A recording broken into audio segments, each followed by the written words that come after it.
All right. Hello, Powerhouse Smart Friends and colleagues. Here we are at the Powerhouse Cool Collabs podcast. Today we have an awesome new guest on our podcast who I actually had met from being introduced by Darren Leonardi, Darren Joshua Photography. He knows our guest well and said, Wendy, you are just going to love everything that he stands for and what his business concept is. And sure enough, Darren knows me for many, many years. He was right on. So I actually met Cam in person last week at the Naples, Southwest Florida Luxury Conference. He drove in and he participated in our three events in Naples. And I am so thrilled to have him here on our podcast. So, this is Cameron James, but I'm going to let him first give us an introduction as to who he is, because I want to hear it right from the inflection of his own voice. So, we're so excited to have you, Cam. Welcome to the podcast. Please share with me and the audience all about you and your story.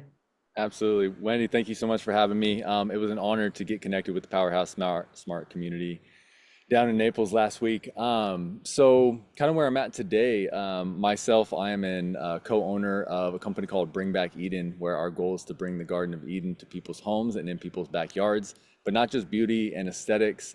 We actually build food forests in people's backyards. So it's exactly what it sounds like. We come in and actually reforest somebody's property with fruit trees, berry bushes, edible greens, all over the place. And we work with, they become our friends, to be honest with you. We work with them long term to help them develop the forest over time so that they can have a clean, local, seasonal food supply system in their own backyards. So obviously getting connected with the Powerhouse community, it feels like the right place to be.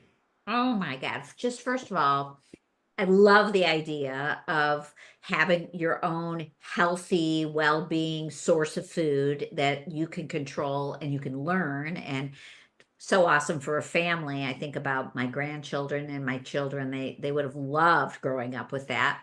But I also love the fact that, first of all, I love the name as well, but I love the fact that you're educating. And so you're tying in, what we've known in landscape architecture and landscape design of having something beautiful on your property, but you've tied in, health and wellness and actually saving our environment, which is so important, giving back to Mother Earth.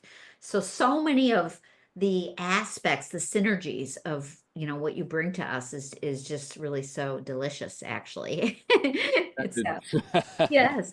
So what I have a bunch of questions. So, and Yeah, I'm sure my yeah. audience does too. First of all, how did this all come about? Where did you come up with this idea? Share, please. Yeah, for sure. So it was in 2021. So after our world looked a little bit different in 2020, let's just say it lightly. In 2021, I really spent about 9 to 10 months. I always joke, but it was true. Sitting on my yoga mat, I was doing odd jobs, making a little bit of money just to make the ends meet. But I was really asking God. I was praying to God, like, what am I supposed to do? What actually matters? What's important? And it took about 9 months. I just got goosebumps saying that. That I was essentially commanded to grow food. It was very clear. So anybody that's seen the Grow Food shirt, like that's where it started. It's unbranded. It's not about a company or anything like that. It's really just about a bunch of people who are about growing food. And so from there, I started growing tomatoes in a horse trough. I started throwing my food scraps in a tumbler, just one of those little backyard things, right? And I basically said, okay, cool. I want to learn how to grow food. I want somebody to pay me to learn how to grow food, and I don't want to commute. So about a month after that, I found a farm that's literally 4 minutes down the road, 4 or 5 minutes down the road from where I live right now. It's a family property that we live at, and they were building a 52-acre food forest. Wow. So you can't make this up, right? The divinity and just the having the right perception to be able to see the things that I was asking for. It was literally in our own backyard. So I started working at the farm for, let's just call it like 6 to 9 months or something like that. So I was learning food forestry. I was working with other people. Some were more or less experienced. Some of them were permaculture designers. I know a lot of people are familiar with permaculture, at least these days. And some of the partners that lived on the property ran a company called Food Forest Abundance, which again, some people might be familiar with. And that's basically a global cooperative that inspires people to grow food instead of lawns. And the product that they offer is a design service. So they'll do permaculture designs for people's backyards globally, right? And but nobody in Central Florida was helping people who would buy these designs to actually install it and help them manage it long term in their landscape. So long story short, I became a cooperative partner with the co-op, specifically here in Florida, and we started installing food forests. So that's how it got started. Wow. And so your actual experience of knowing how to do the landscaping and to build all the structures that you might need to build if there are, to protect it from any kind of animals or anything. How did you learn that? How did you? Yeah, I mean, we live in a world where you can binge learn things, right? So I was every single day I was at the farm, so my hands were dirty in the soil. I'm asking questions, I'm talking to people. My sister here bought me a bunch of books. She bought me like a stack of books on food forest in Florida and how to grow food. I was watching YouTube videos. I've had. It's going to be tough for me to start naming mentors because there's so many people that have had a positive impact on like the knowledge that I have today. But so many people I just scoured for information. You know what I mean? We go through seasons of our life where we just learn, and that was a season of my life where I just learned. But it wasn't just by book and video. I was in the land actually doing it. So a combination of that and then starting to partner with and being of service to people, obviously, that's our greatest teacher is the actual doing of it. Yeah. So between all of this happening so quickly, I was just rushed through, to become good at something. Wow. So you took it upon yourself to learn from YouTube, and then you actually physically were learning. And your partner was he, or tell us about your partner? Yeah, for sure. And actually, I guess I have to say this too. I'm standing in front of my food forest right now. So we have like 45 fruit trees on the property. You see some of the ones from my nursery. So that was one of my great teachers as well as I was doing it at home. So I wasn't just doing it at the farm. I got to say that. At the time, my partner that came, no, he actually didn't come with us. So I'm working with a couple of different people right now. At the time, I was solo. And then I was working with a couple other partners. A couple of them decided to go off in other avenues, which are all complementary to the same industry, but they kind of found like the niche that they wanted to go into. But right now I have a partner that's kind of focusing on the marketing side, like our brand, which is the Bring Back Eden. And I'm focused much more on the sales and the service and collecting the data, being on the front end. And then we have a team right now that does the installation and the long-term management, but we're also in the process of developing that. So in all honesty, people that are interested in this work, we've had a lot of interest. Our goal is to create the work, which is definitely coming in right now on a big scale and on a small scale because it's spring and everybody wants to get out here. So we're developing our organization. Actually, no, I started by telling you when we got on here is I think after the last 2.5 years, I really just paid attention to what people wanted, which people want to grow food on their properties, but specifically, what are the questions that we most commonly get? And it's what do I do? When do I do it? How do I do it? And then, of course, the education of why I'm doing it. So after those 2.5 years, these last couple months, I've really defragmented the business and looked at like what are the things that we need? What are the roles that we need? What's the education we need? What's the process? How can we make, and to say all of that in a short way of saying is how can we shorten the food forest adoption curve? Right? And that is done by education, but it's also done by the service and the way that you guide people through the process. I So that's a love little. it. I'm so excited. I mean, I think, first of all, you coming and meeting all the other community members at the Naples Luxury Conference was great. No one is doing this that we're aware of in our community. We do have some wonderful landscape architectural designers, landscape install firms, and obviously they do everything from all of the softscapes, including, the pools and the outdoor entertainment areas. So what that does is that brings your concept and your ability to partner with them and do what you do best and let them do what they do best, which is only going to be, an opportunity for trajectory, fast growth, really fast growth, which Yeah. I'm so excited that that has all come together.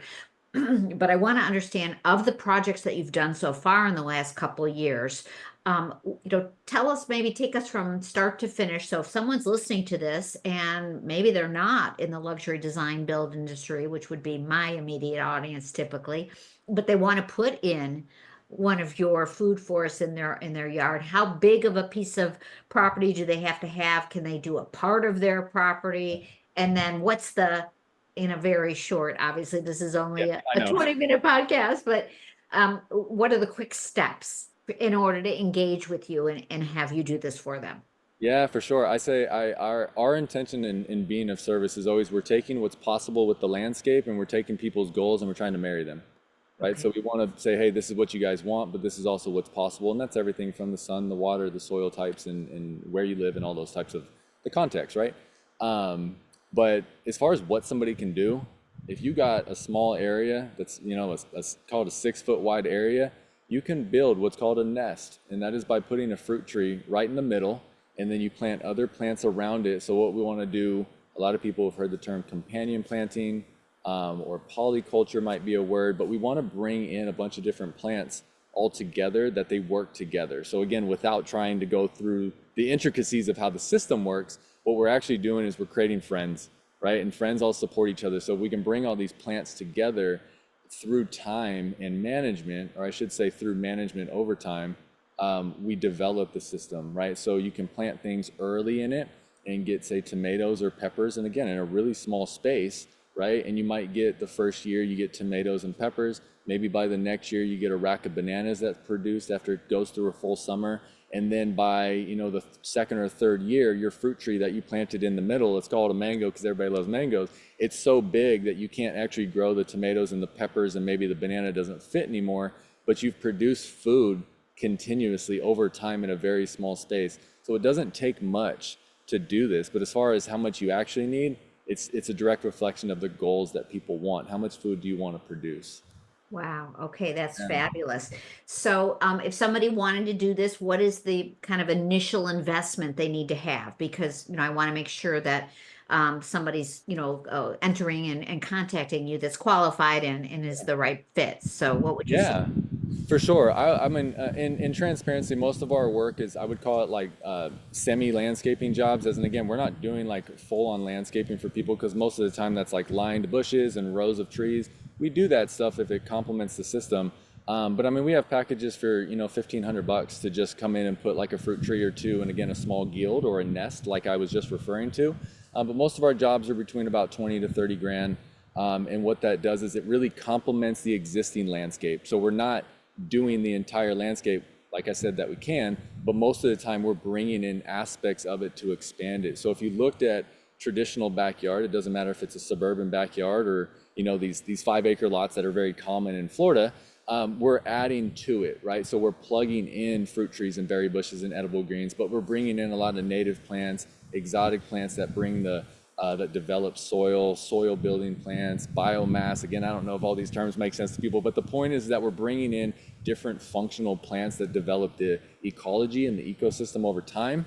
And we complement it with the edible plants that we want long term. So the scale is and I think we'll get through to some of the things we're working towards as our conversation goes.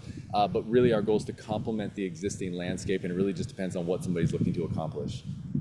Wow, that makes perfect sense, and I love it. And I know that we could definitely have a full half day conversation with you, and maybe we will, maybe in a future education, because I know my audience would love to learn more. But I get it; it's as small as you can start. But I'm guessing that probably the people that really want to have something that is long lasting that they can teach their children or their family, and they can really, prepare a dinner and a whole, salad and all of the herbs that you might need, and know that they are eating right farm to table from their own backyard, which is really amazing.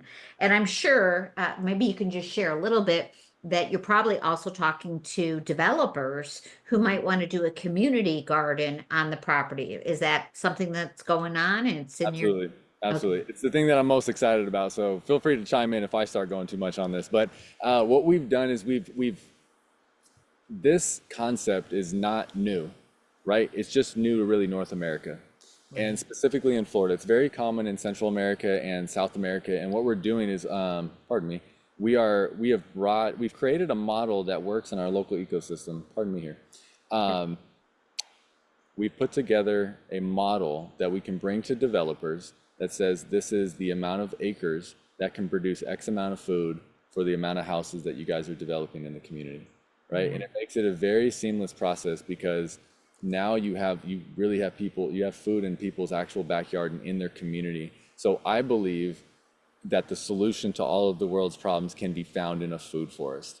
And while that might be another conversation, in this moment, if we can start bringing local, seasonal, vine ripened food systems into the communities that people are moving into, it makes the community much more marketable and much more attractive because now people are going, okay, well, I can live anywhere. Everything's kind of cookie cutter houses. I'm just buying a house that's it's just a lot. Like in a house, like we all know these developments are very basic, right? And there's nothing wrong with that, but they are very basic. They're not very complex, right? So if we can take a portion of the community and bring in an agricultural development that can feed those people, to me, that's going to solve a lot of the problems. It takes the stress off of our current food supply chain. It takes away our dependency for petroleum-based fuels. It takes away time and travel. We don't, food miles is another thing. Like how far, you got stuff that's picked in Mexico that's sent to California that then comes to Florida.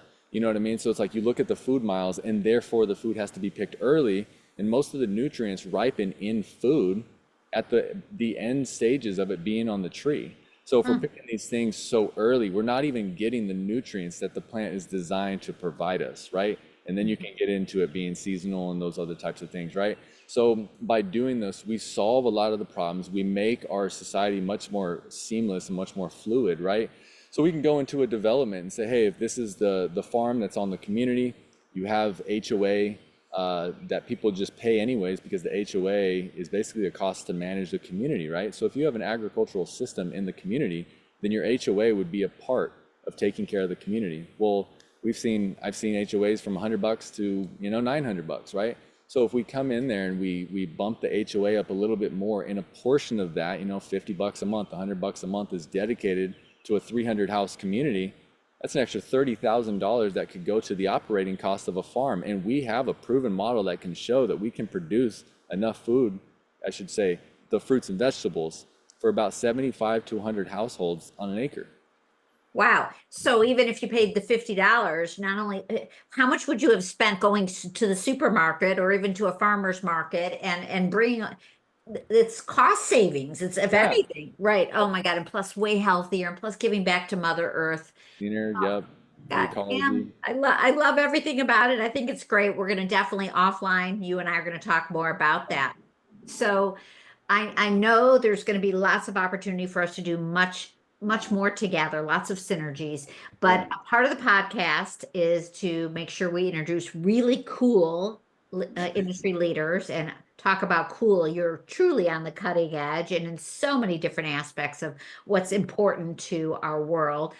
And then we also talk about living with an attitude of gratitude. So maybe share a little bit of, how do you feel and how do you feel about it and where do you come from having that gratitude? Yeah. Talk about that. I was actually just out to dinner with some newish friends last night, and we started talking about things. And first of all, just by the grace of God, that we were just so blessed to be here. You know what I mean? Like that's definitely the foundation of all of it.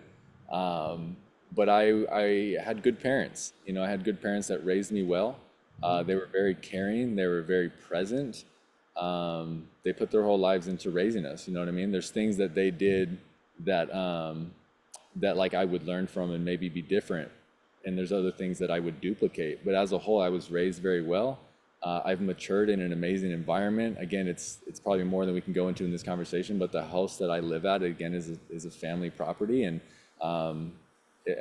by family, it's not blood, to be honest with you, but it's family. You know what I mean? So I was matured in a good environment. I have an amazing wife. I have amazing brothers and sisters around me. I have many amazing people that have come into my life. I feel I have an amazing, I call her my sister, again, not blood, but like blood couldn't make us closer. So she's just been a best friend of mine for the last 10 years. I just have really quality relationships that make me feel grateful, like truly grateful, to where I always say I could not pay these people back in my life, but I can continue to pay it forward for the rest of my life. So I just think environment is everything. And just the relationships in my life are what fill me with gratitude. There's so many things I could say, things, items, right, and experiences and opportunities but it's the relationships, it's the people. They are the most stressful, honest, and they are the most rewarding thing in our life, right? So That's right. I just feel so blessed and grateful to be Yes. surrounded Well, by really good people and meeting people like you and Darren and going to these networking events and having the mentorship throughout my life that has helped develop the mental and spiritual discernment of like who are the people that are doing good in this world, and wow. I feel very led. Yeah, no, I'm right there with you. I mean, it's the souls. We're all connected, and to be able to appreciate everyone that's around us, that we might not all think the same, but just feeling unconditional love and just being so grateful, like you said, that gratitude brings you to a whole never level of vibration. Yeah. And so just your company, and I want you to share with us, where can people reach you? So share with us your website and what all the contact information right now. And it's going to be below on the link here. So bring back Eden, go ahead. Yeah, for sure. So you can go to bringbackedен.co. Unfortunately, .com was not available. It's not a surprise, so it is .co, .company. Okay, If you're looking for it, I'm good. sure maybe you just search it, you could find it. Um, and I actually don't know what the Instagram handle is, but I'm sure if you search Bring Back Eden, it's a black and green logo that's Bring Back Eden. But I I'll know put the Instagram in below, Okay, the cool. link for you. Yeah. My personal Instagram page, which is where most of my stuff is. Again, I'm on Facebook a little bit, but Instagram's the main place where you can find me. It's at Cameron James Spirited, and you can also find the Bring Back Eden page from my personal page. But I share a lot of my personal story through this work, and then obviously the Bring Back Eden is the stuff that we're working on. It's more of the story, and the systems and all the fruit trees and everything like that. So yeah, that's where I could get connected with people. And so, Cam, do you want people to just reach out through the digital sources, or and then just have a conversation with you? Is that the process? Yeah, I mean, I'll put my phone number too. You can also put 916-769-0777. I'm just open, you know what I mean? I just got a lot of trust and a lot of faith in what's going on, and the right people are definitely reaching out to me, and I'm reaching out to the right people. So, yeah, Instagram would be a great place if somebody wants to connect with me personally for any reason, podcasts, message, questions, inquiries. If somebody's looking for the actual work, then obviously going through Bring Back Eden would be the appropriate place. There's, the traditional form at the bottom of the page where you can say what you're looking for, and we can go. Perfect. So, And is there a geographical area that you feel comfortable being able to serve right now? yeah, for sure. I'd say we've been throughout the entire state of Florida. So I would say anybody who wants work on their property, we could serve the entire state of Florida. But if somebody is working on a project, I would love to just have a conversation and just if somebody's working on something in a different state and just wants to hear the mindset, I'm open to having that conversation. But as far as doing actual work, I would say we focus a lot more on about Central Florida and South, just because our system is designed for that. But we've been up in Pensacola and we've actually been in Georgia, Jacksonville, a couple other places in the north. So yeah, the entire state's good. Excellent, excellent. So the last pillar of the Powerhouse Cool Collabs is giving back to help humanity. So share with us your philosophy on that, Cam. Um, it's funny, my brain automatically jumps to I want to give away food and I want to give away fruit trees and I want to give away a lot of this stuff. I also know that being intelligent as a businessman, you also got to build something that's solid and stable and foundational right before you start doing that. So we have some really exciting things to give away food and to give away fruit trees so that they can start growing it in their own backyard and things of that nature. But I would say right now, I think our give back is just tending to the land and caring for it. We're not a part of nature. We are nature. You know what I mean? Like we're living, breathing beings in the same way that these plants are. You know what I mean? So I think just being really connected to our environment, which again goes back to the conversation of the people around us. If we're loving God, loving people, loving the animals, loving nature, and taking care of it, and being stewards of everything in our lives, right? Then that's where you reap the harvest is by stewarding and is by stewardship or is through stewardship. So I think that the give back is just pouring into the environment in any way that I can. Well, you clearly are the role model, so I love it. And so, for the audience who's here today, just stand by. There'll be a lot of information in the links below. And Cameron and I plan on doing a lot of connecting after this. And so you're going to hear more. And of course, you'll see all of it on my social media, Powerhouse social media. And I'm just so, my gratitude for you sharing your time with us and so much more to come, Cam. Thank you again. Wendy, thank you so much for your time and shout out to the entire Powerhouse community. Okay, terrific, Kevin. There we go.